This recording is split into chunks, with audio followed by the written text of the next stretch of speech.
All right, good morning, everyone. Glad to be here today to record this piece of content for the KETIV Autodesk Virtual Academy. Really glad to be part of that incredible initiative, and I know all of you customers and all of you users out there are benefiting greatly from this incredible offering. So today I'm going to talk about how you can improve adoption and productivity with user groups and knowledge sharing. I'm Kevin Robinson, and I'm the Business Strategy Manager here at Autodesk for Autodesk Inventor and the Product Design and Manufacturing Collection.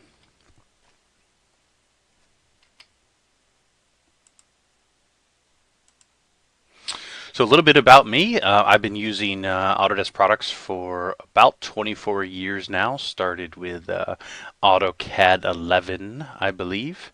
I haven't had a real job since 1999, where I used to be a mechanical engineer and design draftsman as part of the steel industry, designing slide gates that start and stop the flow of molten steel in a steel plant. I've been a speaker at Autodesk University for 14 years. Covering topics like this, AutoCAD Mechanical, some IoT technology, Inventor Content Center, and the Wayback Machine. But I've used Autodesk Inventor since day one when it was actually called Rubicon. In the past, before coming back to Autodesk, when I worked at a reseller, I started 9 user groups across a couple different Autodesk technologies, and I still manage the Inventor users online community via LinkedIn. During that time, I created a repeatable and managed process while I worked at the reseller with other reseller technical CAD geeks and sharing knowledge both internally amongst our crew, and then also externally as part of the user groups blog and webcast. So I have a lot of experience in helping folks come up with these repeatable processes to capture knowledge and share knowledge. And during that time, there's a lot of technology that you can choose to use to help enable, and we'll talk about some of the technology today. In the upper right hand corner is my newest addition, newest update. That's Ty, and probably the youngest Inventor fan that we have right now. And of course, that's a picture of me and my beautiful bride, and clearly I'm married up. So today's objective, a couple different ones. We want to discuss the importance of having a user group within your company. And if there's not a lot of users at your company, or maybe you're located by yourself with others located in different company locations, maybe you just want to participate in some of the knowledge sharing, or maybe you want to do your user group remotely using some web sharing technology. And we'll talk about some of those methods and technologies to get started with both the user group creation, helping around adoption, and then also some knowledge sharing, knowledge capture tricks that you can use. So when we think about a journey around the software investment, obviously at Autodesk and KETIV, we're talking about engineering related technology. But your organization or yourself individually goes through this process of having some general awareness about what some capabilities might be, spending time with folks at KETIV, or with folks from Autodesk, or within your company doing some kind of deeper discovery on ways technology may be able to help your company. Then you'll dig a little bit deeper to see if in fact an investment in a particular piece of software will provide the proof that you can actually make some business impact or make some inroads with that investment. And then really that's where the investment is going to take place more financially. A purchase order, some new software shows up, but it really in the far right box is where we're talking about, is where you as an individual contributor, you as a CAD manager, you as an engineer at your company are all part of the success bucket and the adoption bucket, and trying to take advantage of all of these features and functions to impact business results. So that's where we talk a little bit more about why a user group, or kind of an internal CAD tribe, using one of my favorite authors, Seth Godin. And he has a fantastic book called Tribes, and it really talks about why groups of people getting together, learning, and sharing ideas is really important. But we're going to talk about why user groups are important. We're going to start off with a little bit of kind of jovial ways to think about how potentially your company chose to invest on the success side or invest in CAD. Talk about some of the elements of success through some surveys and research I did over the years. And very specifically talk about how it impacts end user adoption and how it can help spread out knowledge in your company. So let's talk first about the methods for rolling out CAD software at your company or potentially many other companies. So one strategy people use is they just buy software. They have nothing else after that. It's purchased and invested in. The management team or IT team or some of the company leaders may just assume that will solve all of the things that were discussed in the discovery phase or the proof phase.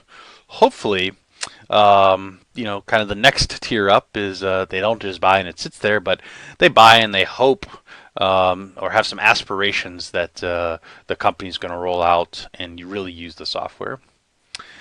Potentially, they're going to make the investment and they're going to identify maybe you, a coworker, or someone else, and they're just going to say, we have this, we've got this one guy or gal who's really good at this stuff, and they're going to figure out how to roll it out for everyone else.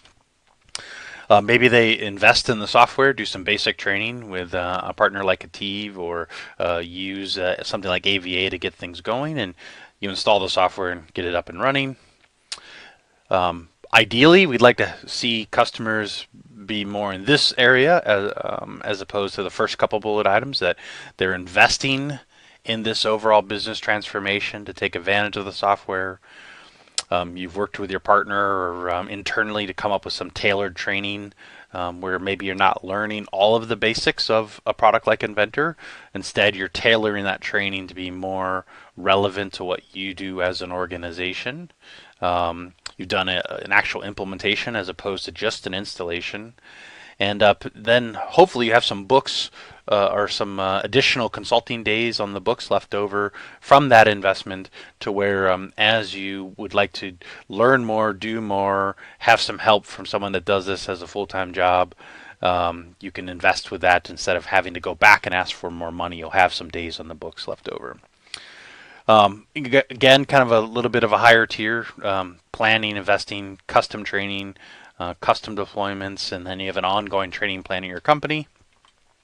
And that's really about it. Those are kind of the 5 ways, and kind of in your own head, I'm sure you've had experience with a lot of these. Hopefully you've had more experience with your organization in the last 3 or the last 2, and not just the first 3, and definitely not just buy and hope. So over the years, I've done some surveys and some research with customers and other deployment folks in the industry, and I collected some data around the concept of what's really involved for a successful rollout or adoption of technology. Many people highlighted, and I'm sure yourself you would assume training is one of those items. Someone within your organization is kind of the champion, really keeping tracks of the change in the implementation and the rollout. There's some business reason or business goal this is happening. Really important and pretty common area, at least a few years ago, was bad hardware could impede a rollout or adoption, so making sure good hardware choices are made. Standardization, templates and CAD standards, and making sure everyone's drawings look and feel the same and everyone's using the product the same way is important. Making sure you know where you're storing files and it's not Wild West on everyone's desktop. Understanding the impact outside of engineering is an important success metric. Having just a general vision and the support to enable users like yourselves or IT folks from executive sponsorship to understand where you're going over a certain period of time and kind of have this vision and support that vision to get the job done. As part of that, you want to have some metrics and an overall plan, and you want to have some type of help desk and lifeline from folks other than yourselves to get additional support if needed. And lastly, you want to make sure, or some people have said that you want to document some tools and methods and some advanced workflows that apply directly to your line of work with that new technology. So I would say, item number 7 you could substitute for just other department impact. And these types of items that were collected in the survey and some of the feedback apply to all types of software, not just engineering software or Autodesk software for that matter. So those were the things that people had aggregated as critical. Maybe you think a few things are missing, or maybe you didn't think about a few of these. Now, if we look at this through a forced rank, if that same audience of people said they can only choose 5 things to help with success, here's what those 5 things would be. So again, force ranked of those elements. So first and foremost, having a vision and some support for enablement. Make sure it's aligned to a business goal. Number 3, there's a customer champion or a change manager involved. The new methods of the way you would use this software to solve problems relevant to your company and your peers and the types of products you designed and any advanced workflows. And then item number 5 was training. So again, as part of this research, folks are basically just saying, if you need all of the items in this order, and really to make it happen, and training was barely made top number 5. So training is important, but we know a lot of people use software and CAD technology without formal training. So sometimes it may be self-paced or maybe self-taught, but really the top items are even more important than training in this small camp. So when we think about end user adoption relative to a successful rollout or successful adoption of this new technology, there's a lot of benefits to the end users being involved in this whole plan and being involved in designing and rolling out the clicks and the picks of the way that the organization is going to use the new tools. So it helps open up communication by having all the end users involved. The end users are going to use the tech every single day. It helps them, helps everyone understand the hurdles or roadblocks that may be in the way of this being successful. It doesn't just make one person or one manager or one IT specialist be responsible for the rollout. It kind of helps share the overall influence of change. And a lot of times learning and influencing these types of changes helps drive overall employee satisfaction. So end user adoption is really important. Further, it kind of helps spread out the knowledge. So whether you're on this call today as a kind of the power user or CAD manager at your company, the more folks that are involved in the process, it can kind of help distribute the load of ongoing support. Instead of one person or one way to log support tickets, people can help each other. Also helps make sure that future projects and future upgrades, there's a group of people that can input and help with the direction change. And then also make sure that or supports common workflows as opposed to every person doing something themselves. So, if there's 10 individuals in the organization that all use Autodesk Inventor, maybe one of the users knows about a bunch of shortcuts or has a way that saves a lot of time. The more folks that can benefit from that knowledge, then everyone can be more productive. So here's just some examples of types of content that potentially you receive today, either directly from Autodesk or a newsletter like this potentially from KETIV, and you would get this content, you would review it as an individual, and maybe you watch some videos and you learn something new, but hopefully you're also sharing this with coworkers. So there in the Autodesk newsletter that we send out, there is an option to sign up. So you could forward this to your coworkers and they can sign up for the design and manufacturing newsletter. Another series of emails that new subscribers or new users of the company get, or potentially the contact administrators getting them and can send them to the new users. This is a monthly update that goes to Inventor and Product Design and Manufacturing Collection subscribers. So these are just some examples between the newsletter and the drip communication emails that talk about different products. And so really, hopefully you're aware of all these, but more importantly for today's content is these are examples of pieces of content that you could share and to help spread the knowledge to other users. But we're going to talk a lot more about that. So let's talk more about the types of users. So you may be an expert in a particular product. You may have been using Inventor for over a decade. You may have used Inventor for just a week. And so there's a lot of different types of users you have to consider around technology adoption and making sure you have a diverse user group and lots of inputs from other users in order to help enable learning and enable updates and rollouts. So these are just a couple different categories of folks that may be using Inventor. They came from AutoCAD, new to 3D in general, or maybe they're using some other bad guy CAD software, not from Autodesk, and they've just moved over to Inventor finally. Maybe you're jumping from version to version, or you learned on version 2012 and now you're using 2018 and you haven't had any update training in the middle. Or maybe you're just trying to do more and get more out of the software and try to solve new business problems. So maybe you want to explore new ways or new challenges. Or potentially you're in that CAD management or IT administration role, and the types of things that individual would need to learn is different than an everyday user of someone building large assemblies of food processing equipment, as an example. The CAD management and administration side is very different than the day-to-day user side. So if we use just learning Inventor just for some context, and to give you the kind of the other point of view of why user groups are so important and why planning out user adoption and knowledge sharing is important. So, out of the box, learning Inventor for the first time, we have some fantastic getting started videos, and they cover very important elements of how Inventor works. And these are fantastic resources, just showing you a couple different topics.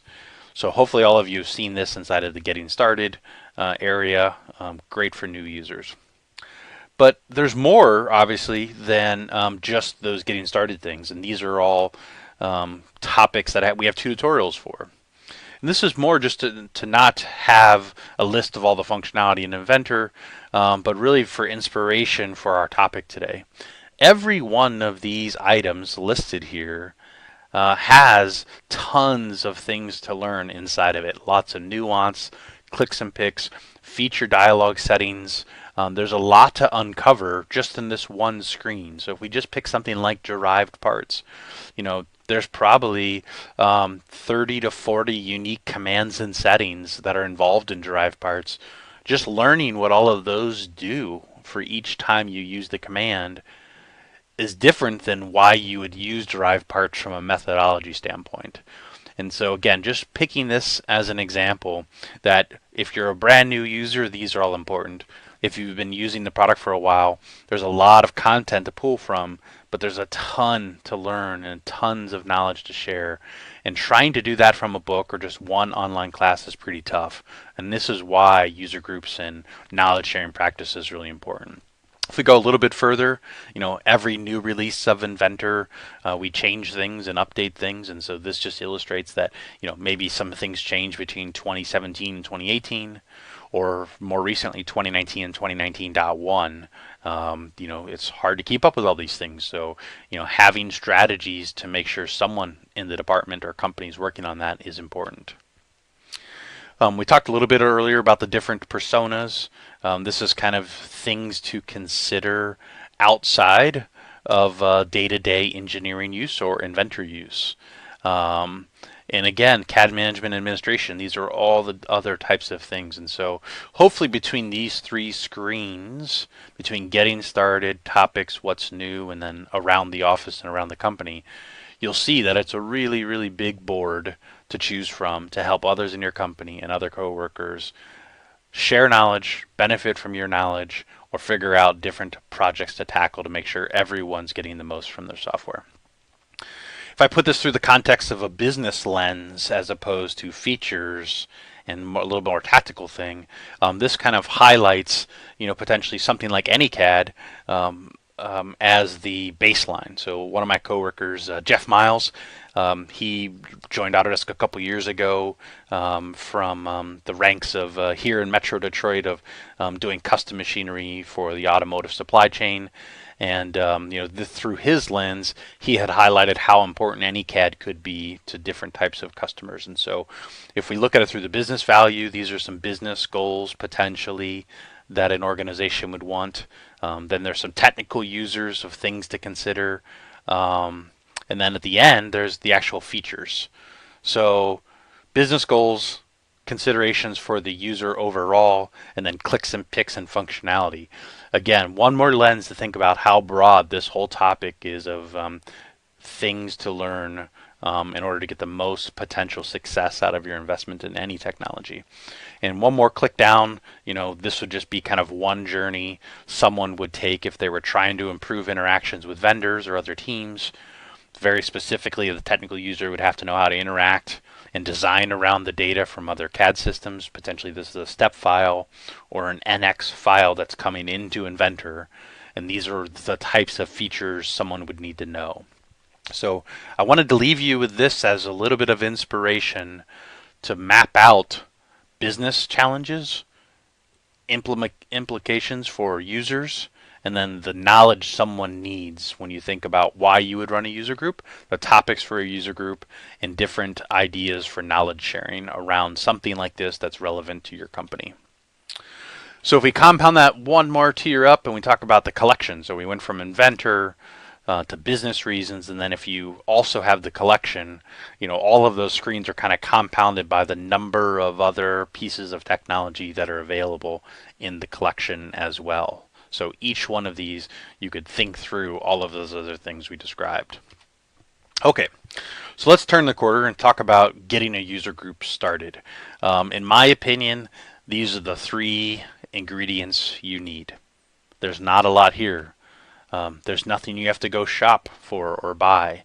There's no permission you have to ask for to get something going here. So it's just you, some spare time, whether it's during the work days or if you choose to do it after hours or on the weekends. Obviously, it's okay to have passion and excitement to do that and use some of that spare time to go forward. So this is really all it takes.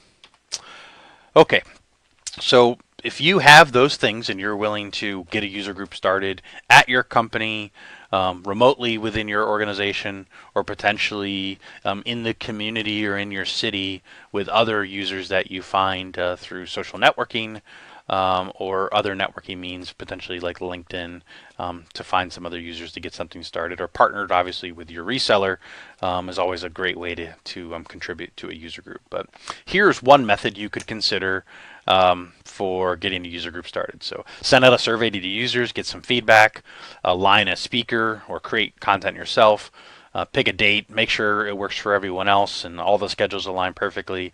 Find out what everyone wants, see if there's any dietary restrictions, set up an agenda, make sure you send it a couple days in advance so everyone understands exactly what the meeting's going to be about. Run that meeting, and at the end of the meeting, make sure you ask all the users who wants to present at the next meeting. Okay, being a little jovial, of course you could take this, but the likelihood of it being successful is really just you're over-engineering it, and you're going to scare folks and overwhelm folks, and really, again, it's you, some passion, and some spare time. You don't have to have this much rigor to get it started. Instead, let's take a look at kind of take 2. So there is so much content. Obviously, the AVA has a lot of content. There's a lot of content on the internet, a lot of content on AKN you could borrow from. Take anything, review it yourself, pick some Friday where potentially someone's schedule is a little bit more flexible. Lunchtime, there's the opportunity to maybe have people sit down. The most important item is you could basically tell them where the meeting is going to be, and there is going to be free food, so maybe you pick up a couple pizzas, a couple burritos, whatever the case is. Typically you can tempt your coworkers with free food. Run a very basic meeting. Doesn't have to be anything crazy or structured. It's you presenting or showing some folks some topics and some content that you think would benefit other users. It's really that easy. The sign-in sheet is optional, but it allows people to sign in. So if you have a larger organization and it's optional for people, you can collect the names, and maybe you haven't met everyone if it's a big enough department or different groups. But more importantly for this one is that they can give you some ideas for future topics that they're interested in. So maybe they want to learn more about weldments, learn more about iParts, or something like really powerful like iLogic. And I would propose running the same meeting the exact same way a few more times. Keep it casual. Try to get maybe the boss to pick up the cost of the pizzas, or try to get likely some coworkers to throw in on some food. But really, it should be this easy. There's plenty of content. Hang out with some of your coworkers, learn some new tips and tricks, and you could be off the ground and running in no time. So if you wanted to keep it going beyond those first couple casual meetings, there are some things that you could consider around watering and proper exercise to make sure that it's successful long term. So the first one we'll get into is formalizing the basics, and then a few more topics. So in terms of formalizing the basics, it's nice for users, especially because they're coming from all walks of life and different skill levels, is that if a meeting is set, maybe you're covering something like very much the basics, sketching and constraining. But establishing a running agenda of whether the meeting will cover one of these topics or every meeting will cover all 4 topics. So every single meeting will have some basics, some intermediate, some new, and an open discussion. It might feel like a lot, but you could pretty easily knock that out in an hour, and people would be really excited and they would get a lot from the meeting. So it helps everyone.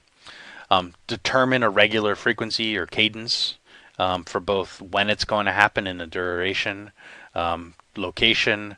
Make sure you have a formal way to tell people about it. They sign up for it. And really, really important is to always have a feedback loop. A lot of folks aren't always going to be comfortable talking live or sharing their feedback live, so give them a way to give feedback, disconnected offline or via email. So content. Content's always important because you could steal and purpose from other places, but there's a lot of other places to get content from. I did forget to list here is Autodesk Online, Autodesk University Online. There's a lot of great content from past Autodesk universities here. If you have a big enough group or you have a help desk, look at all the help desk logs. Discussion forums, there's always good topics to choose from. Maybe there's already a local user group that you attend, but no one else at the company attends. So leverage some of that content and then share it with your coworkers. Ask your friends at KETIV or your another reseller for any content. Maybe ask them to come in and host it, or steal or leverage content from YouTube as motivation. So a slight twist to consider is running user groups quarterly, monthly, bi-weekly is fine. But kind of the next level is to have this concept of a steady trickle. You want a way for people to know that you or a group of folks in your organization care about sharing knowledge with other folks. And so getting them excited and having the topic ongoing, the topic of working towards our success goals as a company is really powerful. So, if you get the newsletter and someone else doesn't, forward an article that you found interesting. If you're on YouTube and you found a great video about model-based definition, send that along. Of course, all these should be CAD related as opposed to cat videos or bouncing car videos or something silly like that. The third one's really powerful. Typically CAD managers or power users in the office can really explain to other users that you learn as well. So if you learn something new, holding down F3 and left mouse clicking in this way saves a lot of time. Whatever the little micro learning is, sending that out encourages other people to share tips and tricks like that they learn new. And it's okay if other people already know it. There's potential for 1 out of 10 people to not know exactly that one workflow. So just get in the habit, have a steady trickle, and consider some weekly way to show leadership in your company and inspire others in your company to do the same. So knowledge management has been a topic around for a couple decades now, and it's really the idea that if you learn something, you have a way to document what you learned and share it with others. And if there are others in the company who want to learn something, they can go to the knowledge management repository or the knowledge content library and learn about that from other coworkers. So there's a lot of books on knowledge management. There's a lot of really deep studies about all of the intricacies of knowledge management. There's some basic ways to attack it too, and that's what I have here. So the easy way is just what's a running list of topics that the organization wants to learn or users want to learn. And so it's a spreadsheet on a shared network drive that everyone has access to, and anyone can update topics and add comments about topics they want to learn about. When you create content or share content, post that in a place that other folks can go and review after the fact. Find other end users in the company that have a certain way that they do something and let them document how they do it and share that with the group. And the last one's totally optional, but in a lot of cases, a human resource department or the HR manager has a concept of the skills development for different roles in the company, and potentially they'll help maybe sponsor, pay for the food for the user group, or give you some tips and tricks on knowledge sharing broader than just CAD software. Okay, so if we talk about some of the features or the technology that can help you get started with all of this. So we have a couple Autodesk elements, what I call stocking stuffers, or some free ones, things that don't require a ton of money that can be under the radar that you may be able to expense or even afford for yourself if you really get into this concept of capturing knowledge and sharing knowledge.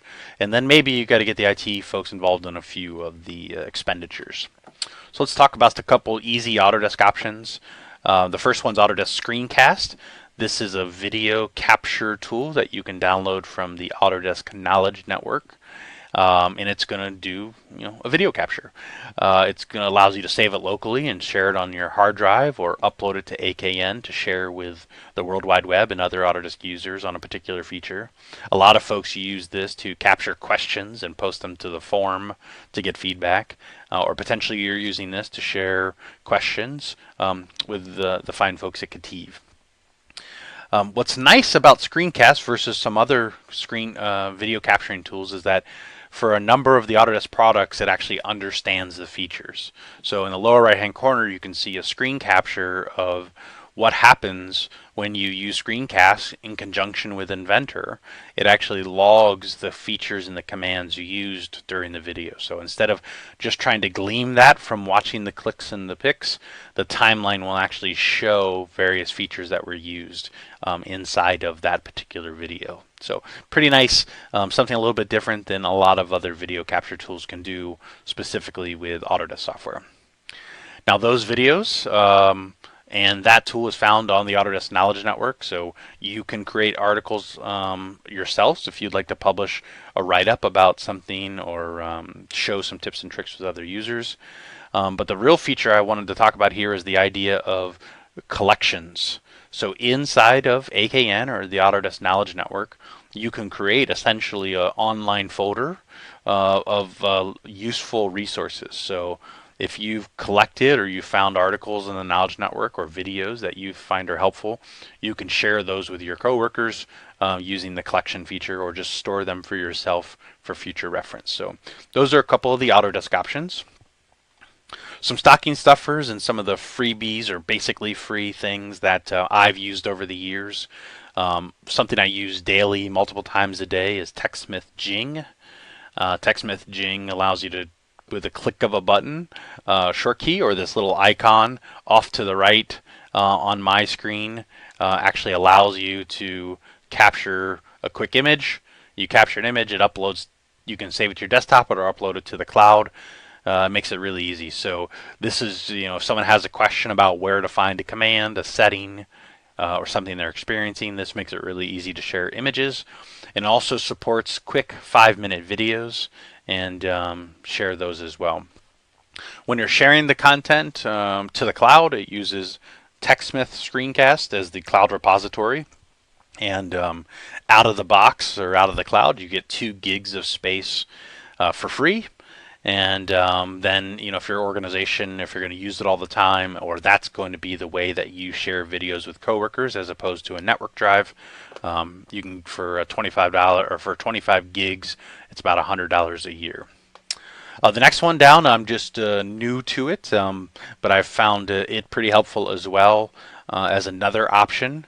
They have some nice tiers from free all the way up to paid for image and video capture with some editing and some ways to share that content again in the cloud for teams of people for about $250 a year.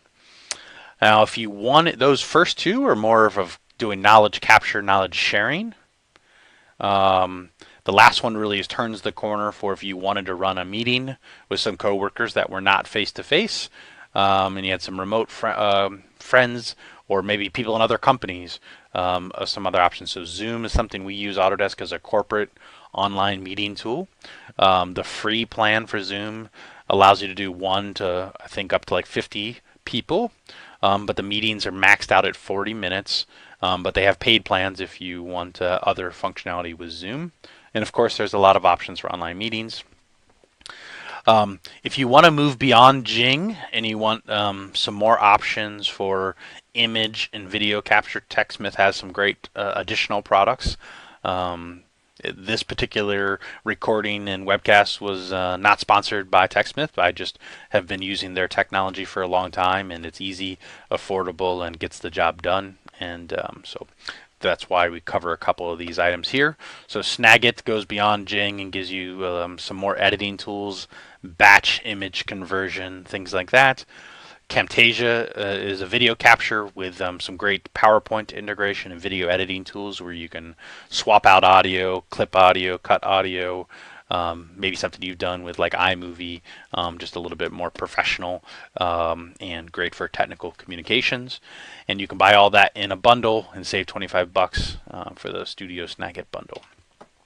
So as we move up one more tier to the maybe getting IT and management involved, Join.me has some basic free stuff, and so does Zoom, obviously, but just giving you some options.